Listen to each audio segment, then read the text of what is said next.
Welcome to Cap and Cork's Finishing School, where we teach you to drink what you love and love what you drink. Welcome to the latest episode of Finishing School. I'm Rachel, the student and the host of our Finishing School program. And this week I'm stepping up to the bar with Matt, the manager of our Dupont Road location, and we're talking a little more about red wine.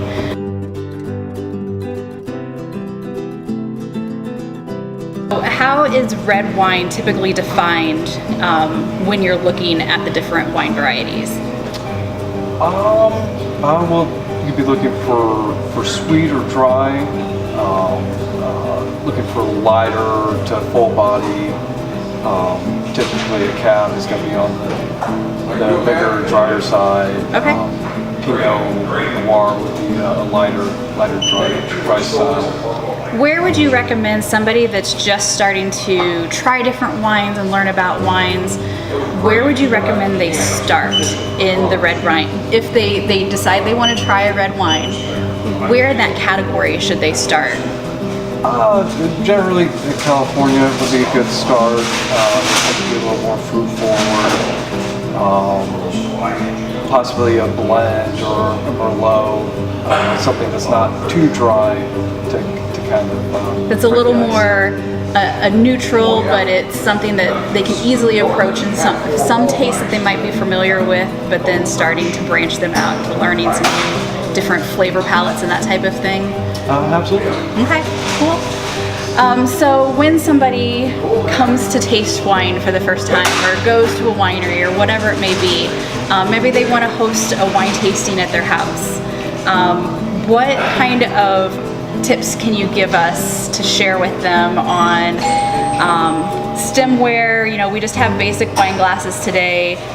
Even how they approach the wine itself, looking at the visual aspects of it, smelling it, and that type of thing.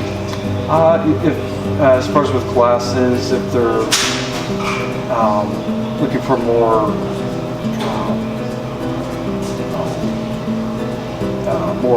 formal, they would use a stem glass. Okay. For something a little less formal, you could use like a tumbler, stem-free. But depending on your preference, you could go with either one. And so there's pretty much a wine glass for every type of wine out there. Riedel has pretty much invented a different style for every single variety. Gotcha. So we can be as in depth as we want to, or we can be as casual as you want to. And I'm probably more of a tumbler girl, but hey, that's okay. So when I go to pick up my glass, what's my best approach for wine tasting from the start? Well, first you want to start, you want to look and put it up to the light to get a better idea of the color. Okay. And then smell it. Sometimes it'll need a little time to open up, so you'll want to give it a little swirl to help aerate.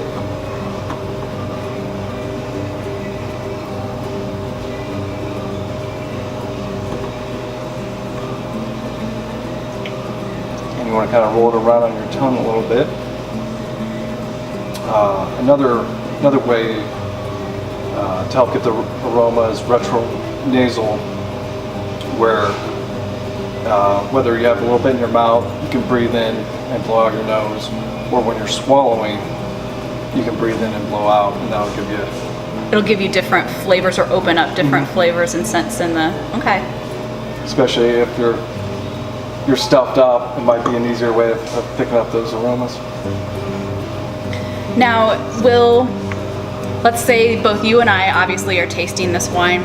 Will we both taste the same things in each of these that we try? Generally, depending on your perception, you might be able to pick up certain aromas or flavors a little easier. Especially if some of the flavors had positive experiences in your life and they kind of stand out. I didn't even think of that. Yeah, like you might be more tuned into a certain floral or a certain fruit, that type of thing. like for instance, whenever I smell strawberry, it always reminds me of when my mom made fresh strawberry pie. Yep. So that's something that always stands out. That's crazy. I never even thought of that. That's a really good perspective. Anything else that somebody for the first time that's trying red wine that they should know going in, or is it just stay curious? Just don't be afraid to try something. Yeah, and your palate's always changing, so maybe you didn't like something in the past, and you might find that you've got a taste for that. So that's good to know. So even as we age, per se, your palate will change and your flavor profile will change. So what you like and what you don't like will evolve with you. Yep. Sometimes when you're younger, you might have a more sweet, fruity palate, and as you get older, it might get a little bit drier, or you might get more into savory flavors and aromas. Excellent. Like pepper or earthy qualities to it. Okay. Well, thank you, Matt, for sharing your knowledge with us today. I encourage anybody that's out there, if you want to learn more about any of the wines or red wine in particular, stop by our Dupont Road location. Matt can help you out, help you navigate some of those different vineyards and different areas that the wines come from and that type of thing. In the coming weeks, I'll continue to explore other beer, wine, and spirits with our managers here at Cap and Cork throughout finishing school. Follow along on the fun on all of our social media channels, or if you want to find out first, sign up for our email newsletter at capandcork.com. Again, Matt, thank you, and this wouldn't be finishing school if we didn't finish our drinks. So, absolutely. Cheers. Cheers. That's all for today. Class dismissed. We'll see you right back here next week.